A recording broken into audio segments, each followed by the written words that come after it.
नमस्कार, मैं नितेश सिंह। आप सभी का इस चैनल पर स्वागत है। आशा करता हूं आप सभी लोग अच्छे होंगे, स्वस्थ होंगे और पढ़ाई भी कर रहे होंगे। आज हम इस वीडियो में भारतीय राष्ट्रीय आंदोलन की सीरीज का जो पार्ट 8 है, यानी कि 8वां भाग हम लेकर के आए हैं। इससे पहले 7 वीडियोस जो है हमने अपलोड कर दिया है भारतीय राष्ट्रीय आंदोलन का, जो अलग अलग टॉपिक के आधार पर। ठीक है, अगर आपने उसे नहीं देखा है तो इस वीडियो के डिस्क्रिप्शन बॉक्स में आपको इस भारतीय राष्ट्रीय आंदोलन की पूरी प्लेलिस्ट जो है आपको मिल जाएगी। आप उसे जरूर देखें। और वीडियो को शुरू करने से पहले एक छोटा सा रिक्वेस्ट है कि अगर आप इस चैनल पे नए हैं तो इसे सब्सक्राइब करें और अपने दोस्तों के साथ भी इसे शेयर करें। आइए वीडियो को शुरू करते हैं। तो हम इसमें बात करने वाले हैं, सबसे पहले पॉइंट को लेकर के चलते हैं। तो इसमें हम देखेंगे सैंडर्स की जो हत्या होती है ये किन कारणों से होती है, क्यों होती है, कब होती है और किन के द्वारा होती है। इन सभी मैटर्स पे हम बात करने वाले हैं। कई बार ये क्वेश्चंस आते हैं कि सैंडर्स की हत्या कब की गई थी या क्यों की गई इस तरह से, या किसके द्वारा की गई। इस तरह की बहुत सारे क्वेश्चंस बार बार रिपीट किए जाते हैं। तो सबसे पहले देखेंगे कि इसमें सैंडर्स की हत्या जो है, डेट याद रखिएगा, काफी महत्वपूर्ण है। 17 दिसंबर 1918 को जो है, सॉरी 17 दिसंबर 1928 को सैंडर्स की हत्या हो जाती है। फिर बात करते हैं कि सबसे पहले इसका कार्य क्या था। तो यहाँ पे देखिए HSRA यानी कि हिंदुस्तान सोशलिस्ट रिपब्लिकन जो एसोसिएशन है, हमने इसके बारे में पिछले वीडियो में बात किया है, जिसकी स्थापना 1928 में ही हुई थी, है ना। और ये जो है चंद्रशेखर आजाद के नेतृत्व में HSRA का स्थापना किया गया था। इस संस्थान को या एसोसिएशन को कह सकते हैं कि बनाया गया था। तो HSRA का जो पहला काम था, यानी कि 1928 में ये बनी, और इसका जो पहला काम था वही क्या था, सैंडर्स की हत्या करना था। ध्यान रखिएगा, HSRA का पहला कार्य सैंडर्स की हत्या करना था। और HSRA का जो पहला कार्य है ये सैंडर्स की हत्या इसमें की जाती है। और इसमें हत्या जो है किसके कारण की जाती है, तो इसमें जो है सैंडर्स की हत्या जो है लाला लाजपत की हत्या के आरोपी, अगर हम कहें, है ना, लाला लाजपत राय की हत्या के आरोपी जो कि लाहौर के एक सहायक पुलिस अधीक्षक होते हैं जिनका नाम होता है सैंडर्स। ये जो है लाहौर के सहायक पुलिस अध्यक्ष होते हैं, सॉरी अधीक्षक होते हैं। इनका जो नाम होता है क्या होता है, सैंडर्स होता है। इनकी हत्या कर दी जाती है। कब की जाती है, तो 17 दिसंबर 1928 को की जाती है। फिर इसमें बात करेंगे हम कि सैंडर्स ने क्या किया था जिसके कारण ये हत्या की जाती है सैंडर्स की। तो ध्यान दीजिएगा, 31 अक्टूबर 1928 को लाहौर में साइमन कमीशन के विरुद्ध, या कहें कि इसके विरोधी अभियान के दौरान जो है लाठीचार्ज करवाया जाता है। ठीक है, और इसी लाठीचार्ज यानी इसी अभियान में जो एक कह सकते हैं कि लाला लाजपत राय का ही जो एक नेतृत्व था, यानी कि उस भीड़ को नेतृत्व का जो जिम्मा था वो लाला लाजपत राय के जिम्मे था। उस भीड़ का नेतृत्व लाला लाजपत राय कर रहे थे, और उसी में यानी इन्हें नेतृत्वकर्ता समझ करके या नेतृत्वकर्ता के कारण इन पर लाठीचार्ज करवाया गया, यानी पूरी भीड़ पर लाठीचार्ज करवाया गया था, जिसमें लाला लाजपत राय को गंभीर चोट आ गई थी। और इस चोट के कारण पुलिस ने इनको बहुत बर्बरता से कह सकते हैं कि पीटा, या इन पर लाठी बरसाया, जिसके कारण इन्हें कुछ गंभीर चोटें आई। और इन चोटों के कारण इनका कुछ दिनों के बाद क्या हो जाता है, मृत्यु हो जाता है। तो बाकी जो इसके HSRA के जो सदस्य थे, इनको गुस्सा आता है कि ये जो है HSRA का एक तरह से कह सकते हैं कि मतलब अनदेखी किया गया, है ना। लाला लाजपत राय जो एक कह सकते हैं कि प्रसिद्ध, अगर कहा जाए तो राजनीतिक एक्टिविटी से जुड़े हुए व्यक्ति थे, है ना, राष्ट्रीय स्तर के राजनीतिक व्यक्ति थे। और इनकी हत्या के कारण कुछ लोग जो नाराज हुए, जैसे कि भगत सिंह, चंद्रशेखर आजाद और राजगुरु ने, ये तीनों ने मिलकर के सैंडर्स की हत्या कर दिया। और ये सैंडर्स की जो ये हत्या होती है, ये लाहौर पुलिस स्टेशन पर, जो जिस पुलिस स्टेशन के ये पुलिस अधीक्षक थे, या कह सकते हैं कि जहां पे ये इनका तैनाती था सैंडर्स का, वहीं जाकर के पुलिस स्टेशन पर ही भगत सिंह, चंद्रशेखर आजाद और राजगुरु ने 17 दिसंबर 1930 को इनकी हत्या कर देते हैं। ठीक है, इनकी हत्या कर दी जाती है। तो यहाँ पे अगर हम देखें, इसमें इनकी हत्या कर दी जाती है, तो इसके साथ साथ अगर हम यहाँ पे दूसरे पॉइंट्स की बात करें, सेंट्रल लेजिस्लेटिव असेंबली बम कांड क्या था। तो सेंट्रल लेजिस्लेटिव असेंबली जो बम कांड था, इसके बारे में अगर हम बात करें तो ये जो बम कांड संपन्न हुआ या ये घटना हुई, ये कब हुई? तो 8 अप्रैल 1929 को ये घटना घटित होती है। इसमें भी वही एचएसआरए के जो सदस्य हैं, यहाँ पर भी एचएसआरए के जो सदस्य हैं यही काम कर रहे हैं। ये जो सेंट्रल लेजिस्लेटिव असेंबली बम कांड था, ये किनके द्वारा किया गया था? तो एचएसआरए के सदस्य जैसे बटुकेश्वर दत्त और भगत सिंह, ये दोनों ने क्या किया था कि केंद्रीय विधानमंडल में बम फेंक दिया था। अब बम फेंकने का कारण क्या था कि ये 8 अप्रैल 1929 को ट्रेड डिस्प्यूट बिल और सेफ्टी बिल, इसका जो उद्देश्य था इस बिलों का, अगर कहें ट्रेड डिस्प्यूट बिल और सेफ्टी बिल का जो उद्देश्य था, विशेषकर जनता यानी कि विशेषकर मजदूरों के मौलिक अधिकारों पर प्रतिबंध लगाना था, है ना। और ये 8 अप्रैल 1929 को ये एक बहस चल रही थी केंद्रीय विधानमंडल में, और इसी विधानमंडल में इन्होंने क्या कर दिया, बटुकेश्वर दत्त और भगत सिंह ने एक बम फेंक दिया। और ये बम जो है सिर्फ और सिर्फ सरकार को डराने का मतलब उद्देश्य था, यानी कि जो उद्देश्य था बम फेंकने का, जो उद्देश्य था इनका सिर्फ और सिर्फ सरकार को डराना था, ठीक है। और इसी संदेश में यानी कि एचएसआरए का एक संदेश गया इसी बम के साथ। जब इन्होंने बम फेंका तो इसके साथ एक पर्चा भी फेंका, है ना, कुछ पर्चे भी फेंके गए जिसपे एक संदेश लिखा था एचएसआरए का कि बहरे कानों तक अपनी आवाज पहुंचाने के लिए बम का प्रयोग किया गया है। यानी किसी को मारने के लिए या किसी को नुकसान पहुंचाने के लिए नहीं, सिर्फ ये इसका संदेश था एचएसआरए का कि बहरे कानों तक, यानी जो कान बहरे हो गए हैं, किसी की आवाज नहीं सुन रहे हैं, उन तक अपनी आवाज पहुंचाने के लिए बम का प्रयोग किया गया है। ऐसा संदेश इसमें लिखा हुआ मिला था, ठीक है। आगे बात कर लेते हैं हम लाहौर षड्यंत्र केस के बारे में, जो कि घटित हुआ था 1929 में। अब यहाँ पे देखेंगे कि जो लाहौर षड्यंत्र केस है, इसमें क्या होता है? तो इस केस के तहत यानी कि लाहौर षड्यंत्र केस के तहत भगत सिंह, बटुकेश्वर दत्त के साथ एचएसआरए के कुछ अन्य सदस्यों पर भी क्या चलाया जाता है? मुकदमा चलाया जाता है। और जेल में बंद क्रांतिकारी थे, ये राजनीतिक कैदी का दर्जा प्राप्त करने के लिए भूख हड़ताल कर दिए थे, ठीक है। ये मुकदमा चलाया जाता है और फिर ये जब जेल में आते हैं तो कुछ जो बंद क्रांतिकारी थे, यहाँ पे जेल में जो बंद क्रांतिकारी थी, ये राजनीतिक कैदी का दर्जा प्राप्त करने के लिए भूख हड़ताल शुरू कर देते हैं। और इसी भूख हड़ताल में जतिन दास की जो 64 दिन बाद, यानी जो इन्होंने लगातार 64 दिन तक कोई अनाज जो है या अन्न ग्रहण नहीं किया, तो 64 दिन बाद इनकी क्या हो जाती है? मृत्यु हो जाती है। किसकी? जतिन दास की, ठीक है। अब इसी के साथ साथ भगत सिंह, सुखदेव और राजगुरु, ये सभी जिनको अरेस्ट किया गया था, मुकदमा चला करके फांसी की सजा सुनाई जाती है। और फाइनली 23 मार्च 1931 को, 23 मार्च, यहाँ पे 31 है, ध्यान दीजिएगा, 23 मार्च 1931 को भगत सिंह, सुखदेव और राजगुरु को जो है फांसी दे दी जाती है, ठीक है। इसके बाद अगर हम बात करें कि 23 मार्च 1931 को भगत सिंह, सुखदेव और राजगुरु को क्या कर दिया जाता है? फांसी दे दिया जाता है। अगर इसी में एक पॉइंट की और हम बात करें चंद्रशेखर आजाद के बारे में, तो ये एचएसआरए के एक सदस्य जो रह गए थे, चंद्रशेखर आजाद मेनली अगर कहा जाए तो, जो काकोरी षड्यंत्र केस से ही पुलिस को चकमा दे करके क्या हो रहे थे? भाग रहे थे। हम पिछले वीडियो में बात किए थे हमने काकोरी कांड के बारे में, जो कि 9 अगस्त 1925 को ये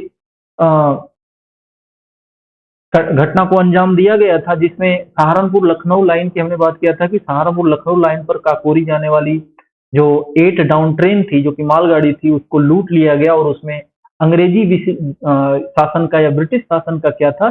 ट्रेजरी जा रहा था, इसको लूट लिया गया था। तो यहां से ही काकोरी कांड यानी काकोरी केस से ही ये पुलिस को चकमा दे करके भाग रहे थे। लाहौर षड्यंत्र केस में भी ये बच गए। लेकिन 27 फरवरी 1931 को इनको इलाहाबाद के अल्फ्रेड पार्क में पुलिस ने चारों तरफ से घेर लिया और घेरने के बाद वहीं मुठभेड़ में क्या हुए? मारे गए। इस तरह से अगर हम बात करें तो धीरे धीरे जो एचएसआरए था, ये धीरे धीरे क्या हो गया? क्षीण होने लगा, टूटने लगा और ये धीरे धीरे बिखरता गया और इसकी गतिविधियां क्या हो गई? समाप्त हो गई, ठीक है।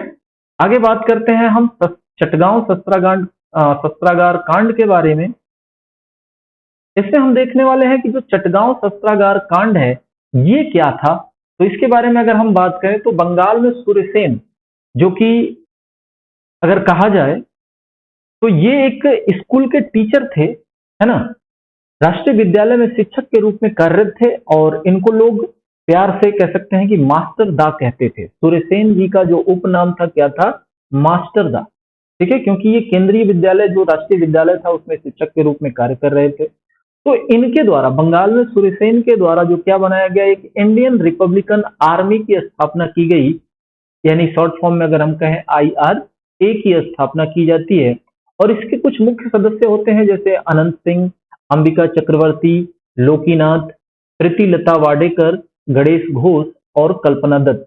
ये कुछ इस यानी कि IRA के कुछ मुख्य सदस्य होते हैं। ठीक है, यहां पे अगर हम बात करें तो सूर्यसेन ने अन्य सदस्यों के साथ यानी इन सभी सदस्यों के साथ मिलकर के चटगांव शस्त्रागार पर क्या कर देता है, इन्होंने हमला कर दिया। ये पूरे सदस्य मिलकर के चटगांव शस्त्रागार पर इन्होंने हमला कर दिया।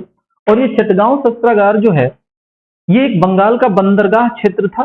ठीक है, और बंदरगाह क्षेत्र के आसपास ही ये चटगांव शस्त्रागार था जहां पे ब्रिटिश के यानी कि अंग्रेजी हुकूमत का जो था वो शस्त्र का एक कह सकते हैं कि डिपो था। वहां पे बहुत ज्यादा शस्त्र रखे गए थे और इस शस्त्रागार पर इन्होंने क्या कर दिया, हमला कर दिया। और इसी समय क्रांतिकारी सदस्यों के साथ इंकलाब जिंदाबाद, वंदे मातरम नारों के बीच सूर्यसेन ने क्या कर दिया, यहाँ पे सूर्यसेन ने तिरंगा फहराया और एक क्रांतिकारी संगठन का सरकार का गठन कर दिया। ठीक है, अब इसी में इन्होंने जब यहाँ पे तिरंगा फहराया और यहाँ पे लूटपाट की तो फाइनली क्या हुआ कि 16 फरवरी फिर उसी केस में इनको क्या कर लिया जाता है, गिरफ्तार कर लिया जाता है। यानी 16 फरवरी 1933 को सूर्यसेन गिरफ्तार कर लिए जाते हैं। ठीक है, 16 फरवरी 1933 को सूर्यसेन क्या होते हैं, कुछ ऊपर ही चला गया, थोड़ा नीचे करते हैं इसको। सूर्यसेन को क्या कब गिरफ्तार किया जाता है, तो 16 फरवरी 1933 को सूर्यसेन को गिरफ्तार कर लिया जाता है अंग्रेजी सेना के द्वारा यानी ब्रिटिश गवर्नमेंट के द्वारा। और फाइनली फिर मुकदमा चलाया जाता है और 12 जनवरी 1934 को इनको फांसी पर लटका दिया जाता है। यानी सूर्यसेन भी राष्ट्रीय आंदोलन में या कह सकते हैं कि देश की आजादी के लिए इन्होंने अपनी जान कुर्बान कर दी। अगर हम इसी में बात करते हैं साइमन कमीशन के बारे में, जो एक मेन पॉइंट है, कई बार इस पॉइंट से भी एग्जाम में क्वेश्चन आते रहते हैं। तो साइमन कमीशन जो था वो 1927 से लेकर 1928 तक इसका आना जाना लगा था। तो इसके बारे में अगर हम बात करें तो इसके थोड़े से पीछे बैकग्राउंड के बारे में बात कर लेते हैं कि जब 1919 के भारत शासन अधिनियम में ये कहा गया था कि अधिनियम पारित होने के 10 साल बाद एक संवैधानिक आयोग की नियुक्ति की जाएगी, है ना। अंग्रेजी शासन द्वारा जो ये कहा गया था कि 10 साल बाद जो है एक संवैधानिक आयोग की नियुक्ति की जाएगी और जो ये जांच करेगी कि भारत उत्तरदायी शासन की दिशा में कहां तक प्रगति की स्थिति में है। ठीक है, लेकिन यहाँ पे होता क्या है कि आयोग की नियुक्ति तो 10 वर्ष के बाद की जानी चाहिए थी, लेकिन ब्रिटेन की जो तत्कालीन कंजर्वेटिव सरकार थी ये 2 वर्ष पहले ही यानी कि 8 नवंबर 1927 में ही ये उनको शंका था कि कहीं ना कहीं ये कुछ न कुछ गड़बड़ कर देगी। जो भारत की ये आंदोलनकारी पार्टियां हैं या इस तरह के जो लोग उठ रहे हैं आगे की ओर आ रहे हैं, ये कुछ न कुछ गड़बड़ कर देंगे। इसलिए इन्होंने एक कह सकते हैं कि 2 वर्ष बाद जो है लेबर पार्टी की सरकार भारत समर्थक सदस्यों वाले वैधानिक आयोग की नियुक्ति कर सकती है, ऐसा इनको आशंका था। तो इसके डर से यहाँ पे जो साइमन आयोग की जो नियुक्ति होती है ये उसके राज्य सचिव बर्केनहेड ने कर दिया यहाँ पे, यानी साइमन आयोग की एक नियुक्ति कर दिया जाता है। किसके द्वारा की जाती है, तो ध्यान दीजिएगा सचिव बर्केनहेड के द्वारा ये साइमन आयोग की नियुक्ति की जाती है। अब यहाँ पे हम देखेंगे कि सर जॉन साइमन जो थे इस साइमन आयोग की अध्यक्षता करते हैं और इसमें जो है आयोग में 7 सदस्य थे और ये 7 सदस्य जो थे ये 7 सदस्य अंग्रेज थे और जिसका विरोध किया गया, है ना। और यही मेन कारण था कि साइमन कमीशन का विरोध किया गया, क्योंकि इसकी अध्यक्षता जो था वो भी अंग्रेज कर रहा था, यानी सर जॉन साइमन थे। इसके साथ साथ जो इसके सदस्य थे 7, उसमें से कोई भी भारतीय सदस्य नहीं था, जो कि सबसे बड़ा कारण बना साइमन कमीशन का विरोध करना। ठीक है, तो लोग इसे जो है आंदोलनकारी या क्रांतिकारी जो थे वो श्वेत कमीशन कह करके, यानी कि अंग्रेजों का कमीशन कह करके इसका बहिष्कार कर दिया। ठीक है।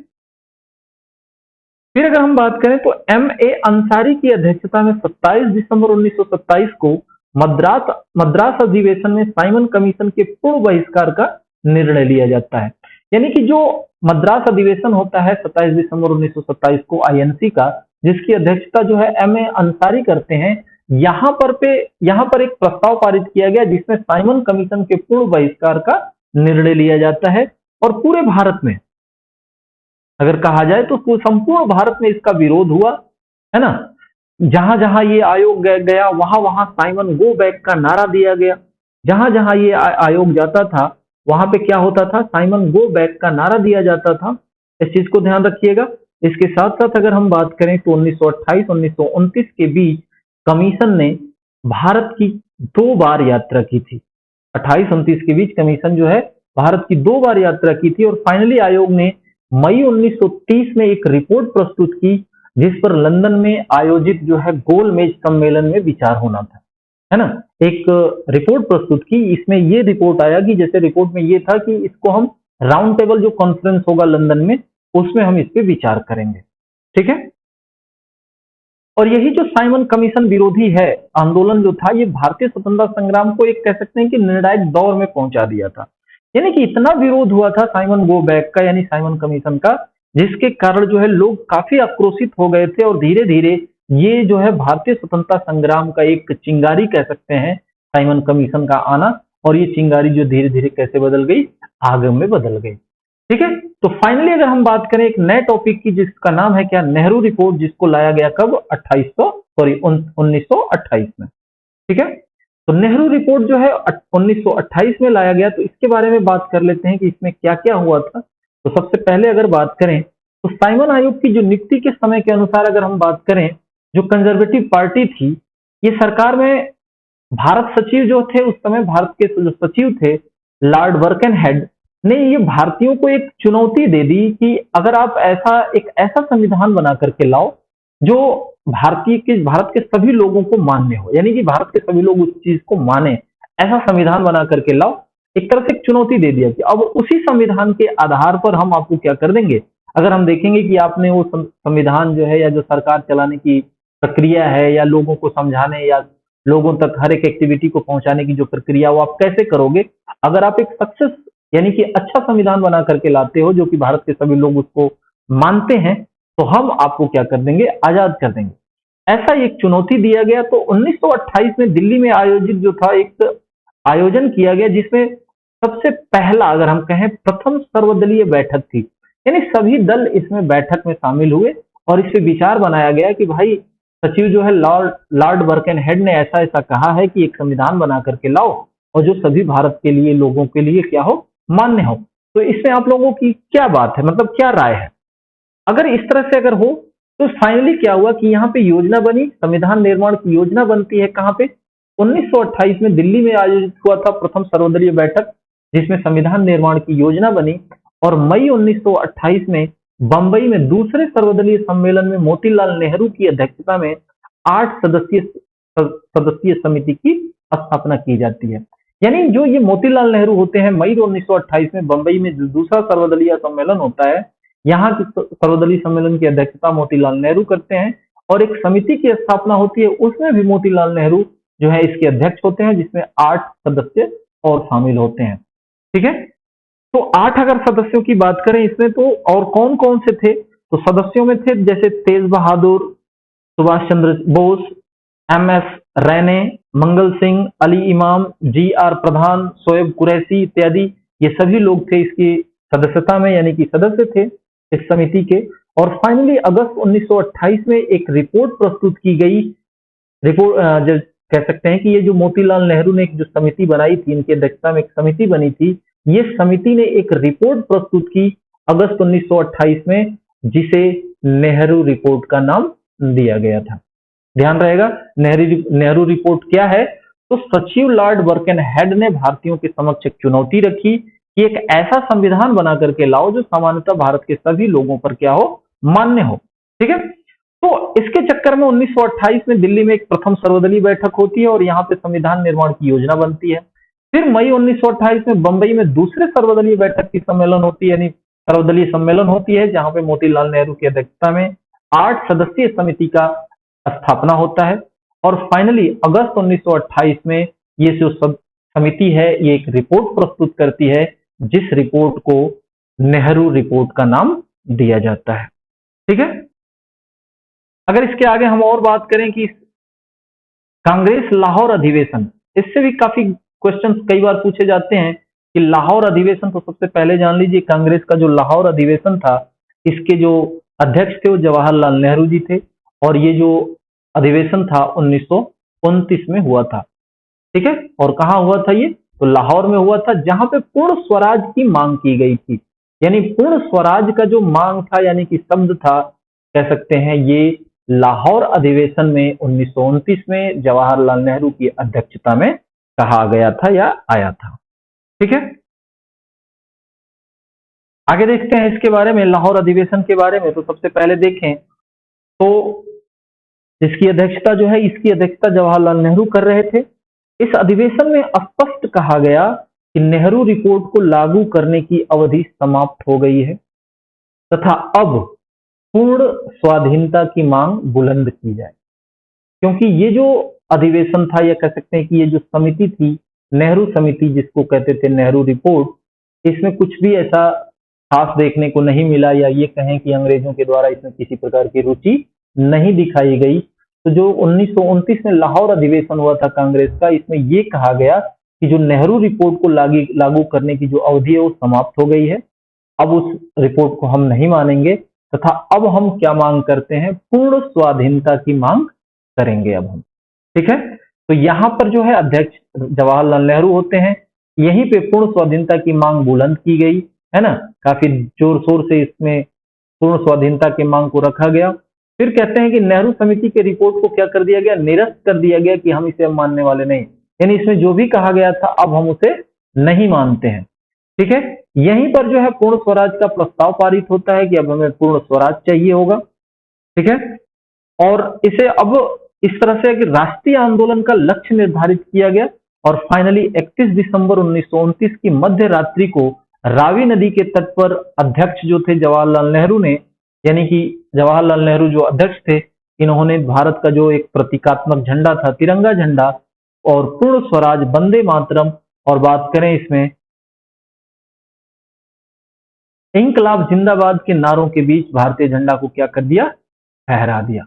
कहां पे? तो रावी नदी के तट पर। ध्यान दीजिएगा, कांग्रेस के अध्यक्ष उस समय थे 1929 में लाहौर अधिवेशन में जवाहरलाल नेहरू, इनके द्वारा रावी नदी के तट पर जो है इंकलाब जिंदाबाद, वंदे मातरम, तमाम तरह के कह के इन तमाम नारों को लगाते हुए भारतीय झंडा जो है फहरा दिया गया। फाइनली 26 जनवरी 1930 का दिन जो था वो पूर्ण स्वराज के रूप में मनाने के लिए क्या किया गया? रूप में तय किया गया। और 26 जनवरी 1930 का दिन जो था अगला, उस टाइम ये पूर्ण स्वराज के रूप में तय किया गया मनाने के लिए। और फाइनली ये भी कहा गया कि 26 जनवरी को प्रत्येक वर्ष जो है हम पूर्ण स्वाधीनता दिवस के रूप में मनाएंगे। ठीक है, और अब भी ये पूर्ण स्वाधीनता दिवस के रूप में मनाने की बात हुई। इसके बाद अगर हम बात करें तो लाहौर अधिवेशन में ही गांधी जी को यह अधिकार दे दिया गया कि वह देश में सविनय अवज्ञा आंदोलन को छेड़ दें, है ना। एक तरह से गांधी जी को एक पॉइंट दिया गया कि आप सविनय अवज्ञा आंदोलन को छेड़ो, लेकिन गांधी जी ने एक नया मसौदा तैयार किया जिसमें अंग्रेजों के समक्ष 11 सूत्रीय मांगे रखी। और ये मांगे कब रखी गई? तो 31 जनवरी 1930 को। इसमें क्या कहा गया हम बात कर लें तो अगर हम देखें तो ब्रिटिश पीएम रैमसे मैकडोनाल्ड के सम्मुख ये सारी जो बातें थी, ये जो मांगे थी, गांधी जी ने रखा। सबसे पहली अगर हम बात करें तो सेना के व्यय तथा सिविल सेवा के वेतनों में 50% की कटौती का मांग रखा गया। फिर डाक आरक्षण बिल को पास करने का एक मांग रखा गया कि इसको पास किया जाए। फाइनली पूर्ण शराबबंदी की मांग की गई कि पूरे देश में पूर्ण शराब की बंदी कर दी जाए। साथ साथ राजनीतिक बंदियों की जो बंदी थे यानी कि जो कैदी थे इनकी रिहाई की मांग की गई कि जो राजनीतिक बंदी हैं इनको रिहा कर दो। ठीक है। इसके साथ साथ अगर बात करें तो इसमें बात आई थी गुप्तचर विभाग में सुधार करने के लिए, यानी कि इन विभागों में कुछ सुधार किया जाए। साथ में अगर हम बात करें तो हथियार कानून में सुधार करके जो आत्मरक्षा हेतु भारतीयों को बंदूकें इत्यादि लाइसेंस की स्वीकृति प्रदान की जाए, है ना। उस समय भारतीयों को बंदूक लेने का कोई अधिकार नहीं था, यानी ठीक है। इसके साथ साथ अगर बात करें रुपया स्टर्लिंग के विनिमय अनुपात को घटाकर 1 शिलिंग 4 पेश करने का ये प्रस्ताव रखा गया। आगे हम बात करें थोड़ा सा तो वस्त्र उद्योग में संरक्षण की मांग की गई। ठीक है। भारतीय समुद्र तट पर केवल भारतीयों के लिए आरक्षित करने के लिए ऐसा कहा गया कि भारतीयों के लिए आरक्षित कर दिया जाए। साथ में भूमि कर में कटौती करने की भी बात हुई तथा उस पर काउंसिल का भी नियंत्रण करने की बात हुई। साथ साथ में अगर हम कहें इनका 11वां जो मांग था वो था नमक कर, और नमक पर सरकारी एकाधिकार को क्या करना था, समाप्त करने की बात की गई थी, क्योंकि अंग्रेज उस समय नमक पर भी टैक्स लेते थे और नमक पे सरकारी एकाधिकार था, यानी कि कोई ऐसे ही जाकर के नमक नहीं बना सकता था, सरकार से ही नमक को खरीदना पड़ता था। ठीक है। तो इन सभी मांगों पर सकारात्मक रुख नहीं देखा गया, ऐसा कुछ नहीं देखा गया कि जो इन चीजों को ऐसा लगा हो कि नहीं अंग्रेज जो इन बातों को मान रहे हैं इसमें कुछ।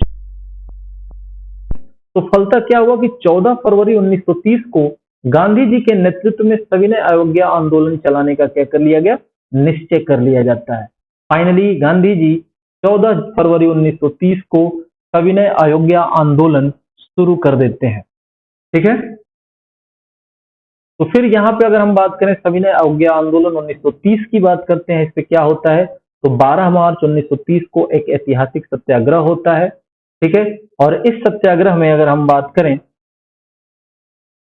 तो गांधी जी जो है साबरमती आश्रम से अपने 78 अनुयायियों के साथ, यानी कि अपने 78 जो उनके साथ में उनके हाँ में हाँ मिला करके चलने वाले थे या उनके साथ चलने वाले थे, उनके साथ लड़ने वाले थे, 78 लोगों के साथ ये 240 मील की यात्रा करते हैं। ठीक है।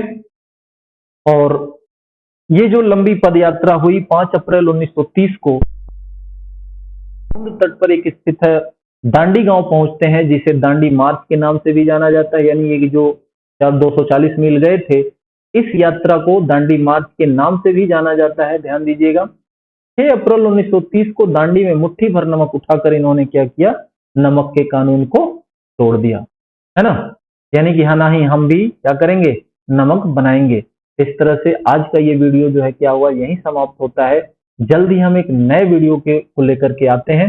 तब तक आप अपना और अपनों का ध्यान रखें और इस वीडियो को जितना से ज्यादा हो सके फैलाइए अपने दोस्तों के पास, है ना, कि सभी को इस चीज का पता लग सके या इस चीज को सभी लोगों को ये जानकारी हो सके।